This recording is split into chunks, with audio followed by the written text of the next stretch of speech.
마테오가 전한 거룩한 복음입니다. 주님, 영광 받으소서. 그때 예수님께서 군중에게 말씀하셨다. 이 세대를 무엇에 비기랴? 장터에 앉아 서로 부르며 이렇게 말하는 아이들과 같다. 우리가 피리를 불어 주어도 너희는 춤추지 않고 우리가 곡을 하여도 너희는 가슴을 치지 않았다. 사실 요한이 와서 먹지도 않고 마시지도 않자 저자는 마귀가 들렸다 하고 말한다. 그런데 사람의 아들이 와서 먹고 마시자 보라 저자는 먹보요 술꾼이며 세리와 죄인들의 친구다 하고 말한다.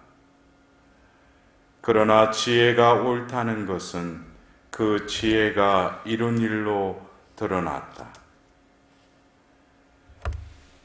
주님의 말씀입니다. 그리스도님 찬양합니다.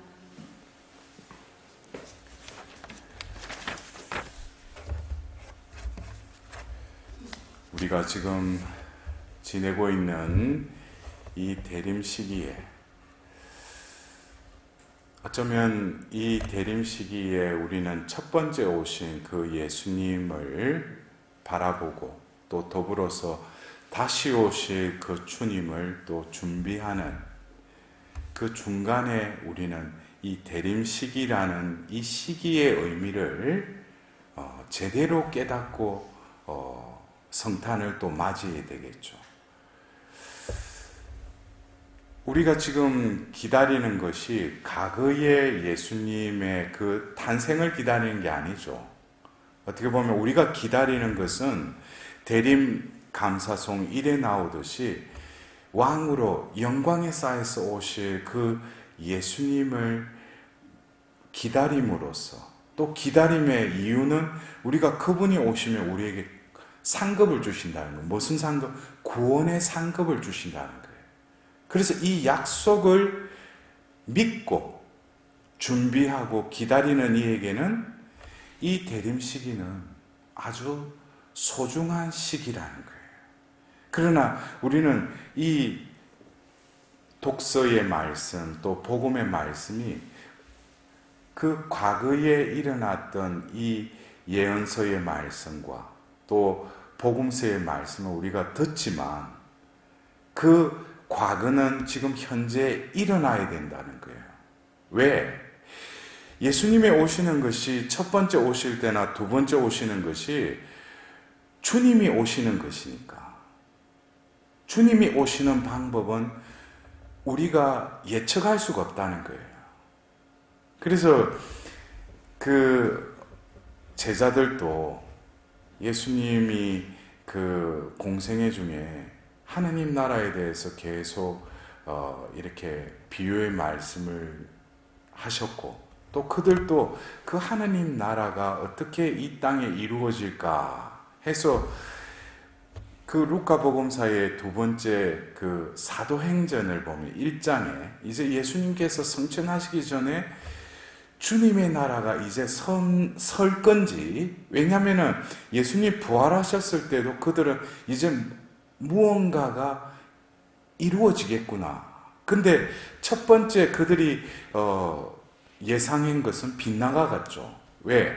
예수님께서 예루살렘으로 올라갈 때 분명히 그들의 생각에는 예수님이 이제 때가 되어서 예루살렘에 올라가시면 공생애 중에 그 말씀하셨던 하느님 나라를 뭔가를 이루시겠구나. 근데 그들의 예측과는 다르게 예수님은 어떻게 보면 무기력하리만큼 그냥 잡혀가시고 십자가에 못 박혀 돌아가셔요.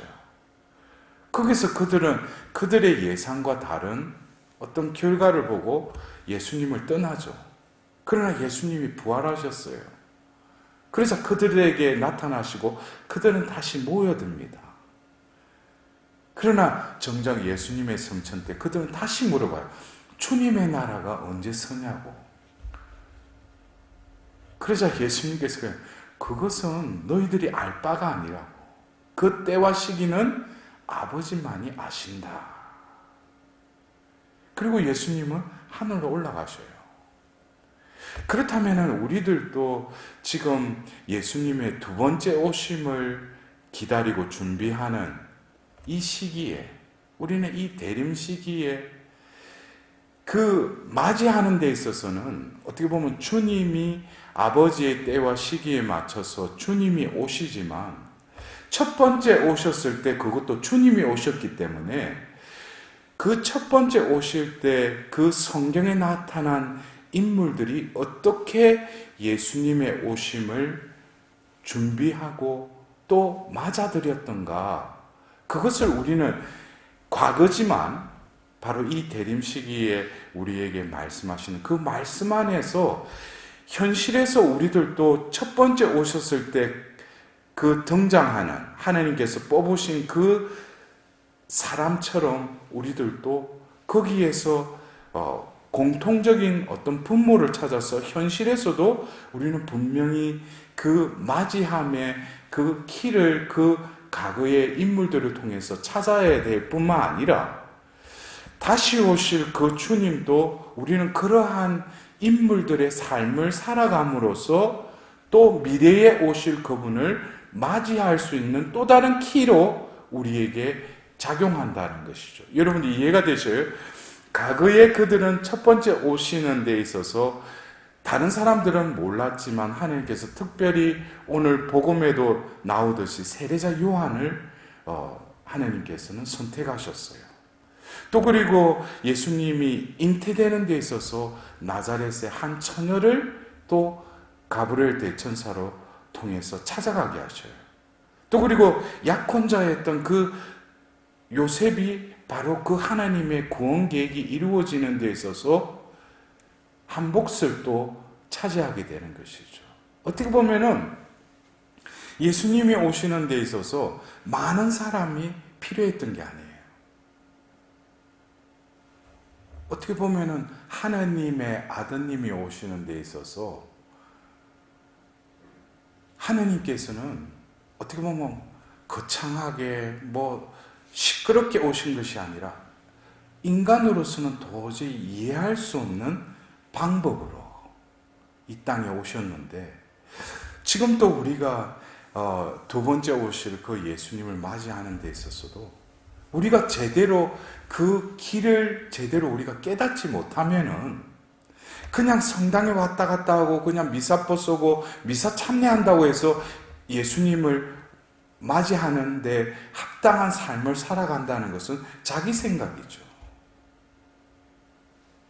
그래서 우리가 이 대림 시기에 지난주 또 대림 2주일 때도 우리는 세례자 요한에 대해서 복음 말씀을 들었어요. 그리고 이제 다가오는 대림 3주일에도 또 복음 말씀에 세례자 요한이 또 등장합니다. 우리는 이 세례자 요한을 이 대림 시기에 어떻게 보면은 세례자 요한의 삶을 재투영해서 나도 첫 번째 오셨을 때 예수님의 길을 곱게 내었듯이 우리들도 두 번째 오실 그 예수님을 맞이하기 위해서 또 다른 세례자 요한의 삶을 살아가야 한다는 것이에요. 이것은 어떻게 보면 그리스도인에게서 종말론적인 삶을 살아가는 것이죠. 종말론적인 삶은 뭐겠어요? 내가 이 현세에서 여러 가지 것들을 할 수 있는 선택이 있지만 선택의 궁극적인 결정의 근거는 바로 종말이라는 거예요. 제가 그래서 어떤 때는 무엇을 하고 싶고 어떤 것을 또 가지고 싶고 어떤 것을 누리고 싶을 때도 제 자신이 이것이 하나님의 뜻인지를 식별하는 여러 가지 조건 중에 하나가 종말을 생각하는 거예요. 내가 지금 현세에서 이거를 소유하고 싶고 이걸 하고 싶어요.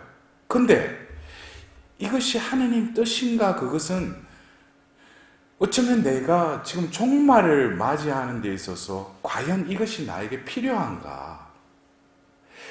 종말이 온다고 해도 어떤 사람은 사과나무를 심겠다고 했는데 나는 과연 종말을 준비하는 깨어있는 자로서 이거를 하는 것이 합당한가? 근데 어떤 경우에, 많은 경우에 그런 성찰을 하다 보다 보면은 내가 지금 가지고 싶고 누리고 싶고 하고 싶은 이것이 뭐예요? 헛된 것이 돼요. 진정으로 내가 해야 될 것이 무엇인지에 대해서 이 종말론은 나에게 다시금 정화를 시킬 뿐만 아니라 내 삶을 다시금 그 길로 나아가도록 나를 비추는 빛과도 같다는 것이에요. 왜? 종말은 바로 내 삶의 궁극적인 목적을 또 제시하기 때문이죠. 그래서 우리는 겉으로만 우리의 삶이 순례자다. 근데 여러분들 순례자라는 그 삶을 우리가 진정으로 깨닫는다면은 이 현세에서 안락한 의식주에 그렇게 매일 필요가 없죠. 순례자일 뿐인데. 그것이 예언이 구약의 그 이스라엘 백성들이 가나안 땅에 가기 전에 40년간 광야에서 지냈던 그 삶, 그것을 지금 또 아직까지도 이스라엘 백성들은 그 광야의 삶을 되뇌이면서 초막절을 또 지내지 않습니까? 그래서 그때 초막절이 되면은 그 집에서, 침대에서, 안락한 집에서 자지 않고 텐트를 진다든지 그 불편하게 또 그 초막절을 지내는 거예요. 그래서 우리가 궁극적으로 가고자 하는 그 길을 향해서 우리는 어쩌면 이 불편함과 또 어떤 소유함에 대한 어떤 가난의 삶, 또 풍족함에 반하는 극기와 절제의 삶, 이것은 현실적으로 그렇게 살아야 되는 것이 아니라 우리가 가고자 하는 그 종말에 대한 분명한 목적이 있기 때문에 여기에 의미를 두기보다는 거기에 의미를 두기 때문에 이 현세에서는 내가 다른 사람들이 볼 때는 왜 저렇게 사는가? 어떻게 보면은 우리에게 주어진 이 한 생을 그냥 뽐내고 또 즐기면서 또 풍족함을 누리면서 살아가지 왜 저렇게 살아가는가? 그것을 이해하지 못하죠. 왜? 목적이 틀리니까. 그래서 우리가 이 지금 대림 시기에 등장하는 이 세례자 요한은 그냥 역사적으로 예수님 오시기 전에 그 길을 닫고 회개의 세례를 베풀었던 그 이상의 의미가 있다는 거예요. 저는 세례자 요한의 어떤 삶을 보면 다른 공관복음과 달리 루카복음서를 보면 바로 세례자 요한의 그 잉태부터 그리고 그 출생에 대해서 예수님의 탄생 전에 그 이 루카복음사가는 세례자 요한의 그 잉태와 그 출산에 대해서 먼저 이렇게 기술하고 있죠. 근데 그 아버지인 그 주카리아는 또 말 한 번 잘못했다가 결국엔 뭐예요? 벙어리가 되었다가 9개월 후에 보면은 그 아들이 나왔을 때 석판에 이 아이의 이름은 요한이라고 적는 바람에 주위에서 당신네 가문에는 그런 이름이 없지 않냐고. 근데 이제 주카리아는 9개월 동안 그 여러 가지를 반추하고 묵상했을 거예요. 하느님이 이루고자 하는 이 구원의 역사를 다시금 통찰하고 나서 하느님 뜻대로 요한이라고 적게 된 거예요. 근데 주위의 사람들이 태어날 때부터 기묘하게 또 이렇게 태어난 아기를 바라보면서 이 아이가 어떤 인물이 될까 하고 서로들, 그러나 우리가 막상 그 이후에 등장하는 세례자 요한의 삶을 보면 거기에서 보면 우리가 성경에 보면 그 태어날 때 그 하나님의 특별한 자비에 의해서 엘리사벳을 통해서 태어났는데 이제 때가 되어서 이제 예수님의 공생애가 시작할 때 등장을 하지 않습니까? 근데 그 중간에 그 삶에 대해서 성경은 한 줄로 이렇게 표현하고 있어요. 그 요한은 광야에서 살았다고 그랬어요. 그리고 덜꿀과 메뚜기를 먹고 살았다고 그랬어요. 그리고 낙타 털옷을 입고 있었다고 그랬어요. 어떻게 보면은 그 세례자 요한이 태어날 때부터 명확한 하나님의 개입이 있었다면 그 아이가 어떤 인물이 될까라고 할 때 주위 사람들도 어떻게 보면은 그가 사람들 가운데 기묘한 능력을 드러내면서 어릴 때부터 뭔가 하나님을 증거하고 그렇게 그것이 아니라 숨어 지냈다는 거, 광야에서. 그리고 이 돌굴과 메뚜기를 올가닉에 가서 요즘 요즘 자연식이래가 그런데 들꿀과 메뚜기를 먹고 살 때 이것은 극히 절제된 극기의 삶을 살았다는 거예요. 낙타 트롯하니까 요즘 민크처럼 세례자 요한을 보면 낙타 트롯 저도 입어보지는 못했지만 낙타의 가죽의 어떤 그 불편함 그것을 몸에 두르고 살았다는 거예요.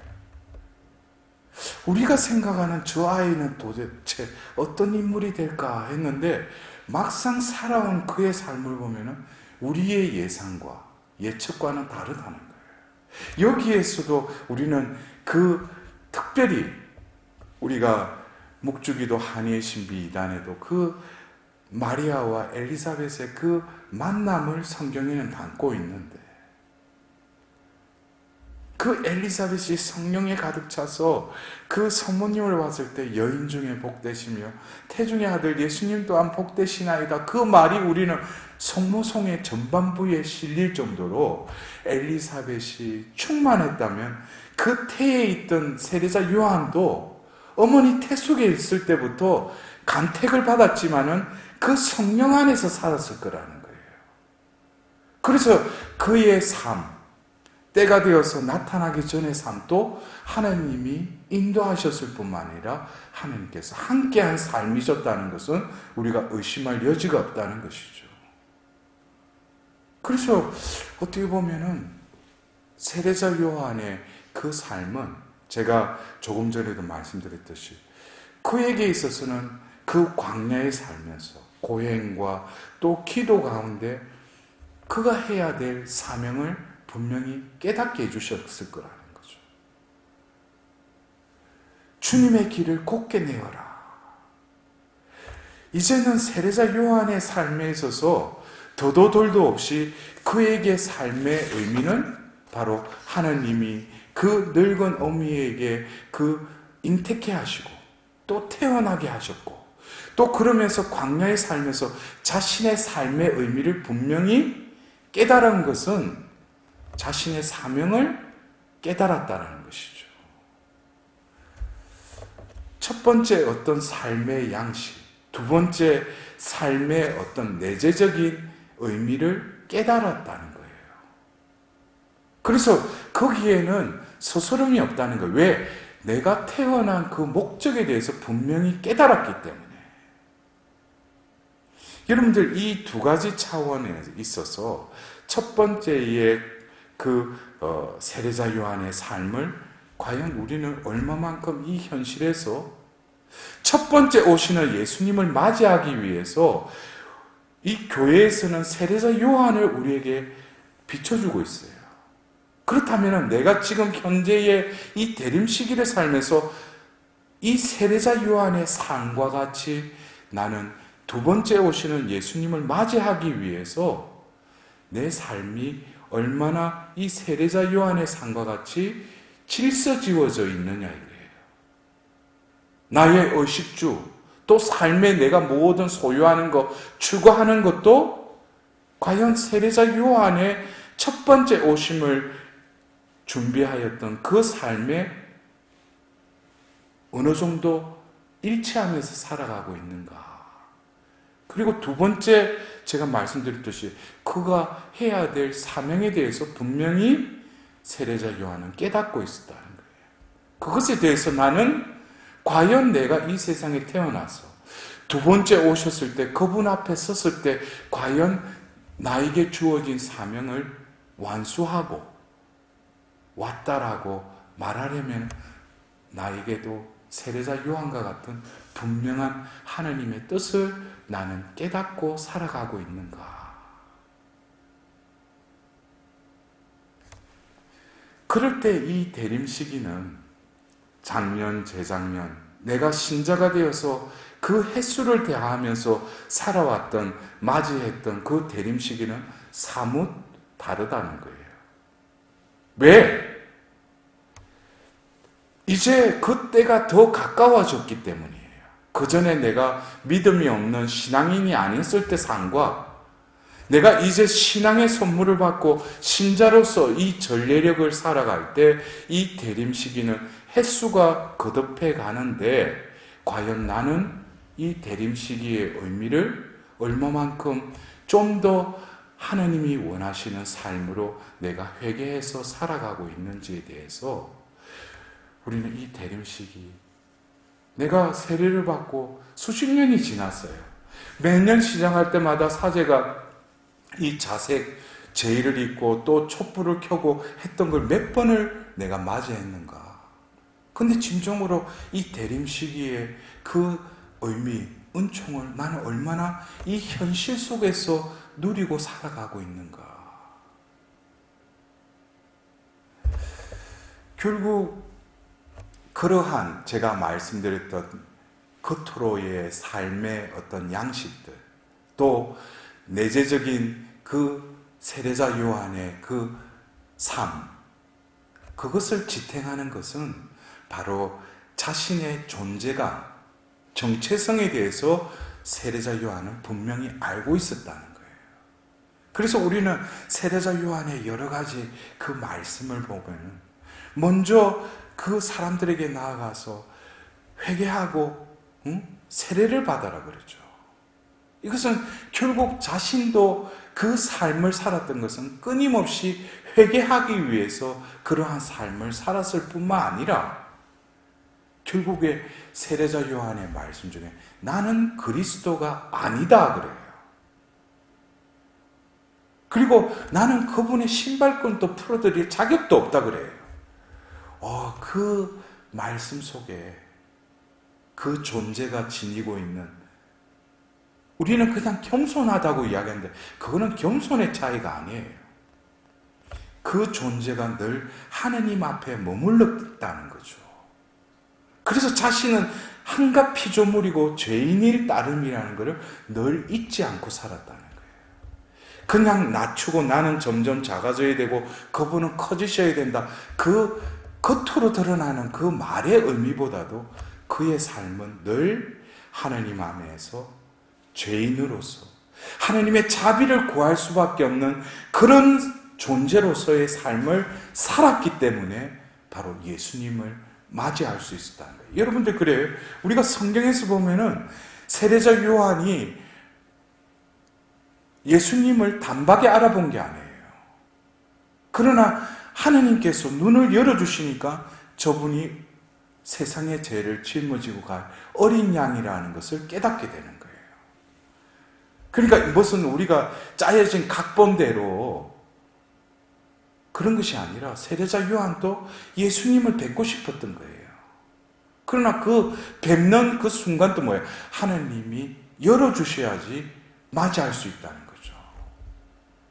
그래서 우리도 그냥 성탄 오소서 주 예수님, 그것을 볼 수 있는 눈과 귀와 마음이 열려있는 자들에게는 올해처럼 또 성당문이 폐쇄되고 또 성사생활 그 판공도 제대로 받지 못하는, 어떻게 보면 이 어려운 시기에 우리는 진정으로 하나님이 원하시는 것은 너희들이 오실 주님을 맞이할 간절함이 너희들 마음속에 진정으로 있느냐 이거예요. 그리고 그 맞이할 수 있는 너희들의 마음이 열려 있느냐 이거예요. 그러려면은 우리는 이 대림 시기에 다시금 회개의 은총을 청해야 되겠죠. 주님, 저에게 이 햇수로 거듭해 맞이했던 이 대림 시기가 허송세월처럼 지났을지라도 올해 이 어떻게 보면 이 세계가 너무나 힘들고 어둠이 판을 치는 이 시기에 주님, 이 대림 시기를 제대로 제가 당신의 그 내리시는 그 대림 시기의 은총을 이슬비처럼 내 영혼에 적시게 해달라. 그리하여 이 암담한 현실 속에서도 나에게는 희망을 가지고 기쁨을 가지고 다시 오실 주님을 기다리고 있다고. 그럴 때 주님께서는 이 혼란스러운 가운데서도 그 영혼에게 성탄의 그 기쁨을, 그 빛의 찬란한 그 밝음을 그의 영은 깨닫게 될 것입니다. 여러분들, 어쩌면 오늘 예수님께서 그 비유의 말씀을 우리가 들어보면 아무런 통교가 없는 불통의 그 세대, 그래서 예수님께서 그러잖아요. 이 세대를 무엇에 비기랴? 우리가 피리를 불어도 너희는 춤추지 않고 우리가 곡을 하여도 너희는 가슴을 치지 않았다. 이게 뭐예요? 전달이 안 되는 거예요. 그리고 눈으로 보는, 눈으로 외관상의 그것으로 의미를 부여하는. 그러니까 요한이 와서 먹지도 않고 마시지도 않자 저자는 마귀가 들렸고, 또 사람의 아들이 와서 먹고 마시자 보라 저자는 먹보요 술꾼이며 세리와 죄인들의 친구다라고 말한다. 이건 뭐예요? 그냥 눈으로 보고 자신의 어떤 그 판단, 자신의 어떤 그 틀 속에 갇혀서 살아가고 있는 그들을 이 세대는 무엇에 비기랴 그랬어요. 예수님 2000년 전에도 이 비유를 들어서 말씀하셨죠. 지금 이 세대를 두고도 예수님은 어떻게 하겠어요? 아무리 하느님의 뜻을 드러내셔도 보려고 들으려고 살으려고 하는 영혼들은 없고, 이 대림 시기에도 그냥 와서 앉아있기는 하고 뭐 오소서 주 예수님은 아는데 과연 이들이 하느님과의 그 뜻이 통하는 그런 영혼을 얼마나 하느님은 애타게 찾고 계시는지. 여러분들도 어쩌면 그럼에도 불구하고 오늘 수녀님과 우리 신자 두 분과 함께 이 미사를 봉헌하는데, 여러분들은 진정으로 그래도 하나님께 나아와서 하나님 당신을 진정으로 맞이하기 위한 그 간절함에 이 자리에 있으리라고 또 믿습니다. 여러분들의 마음에 하나님의 축복과 더불어서 이 남은 대림 시기도 진정으로 오시는 그 예수님을 맞이할 또 다른 세례자 요한의 삶을 살아갈 수 있도록 자비를 구해야 할 것입니다.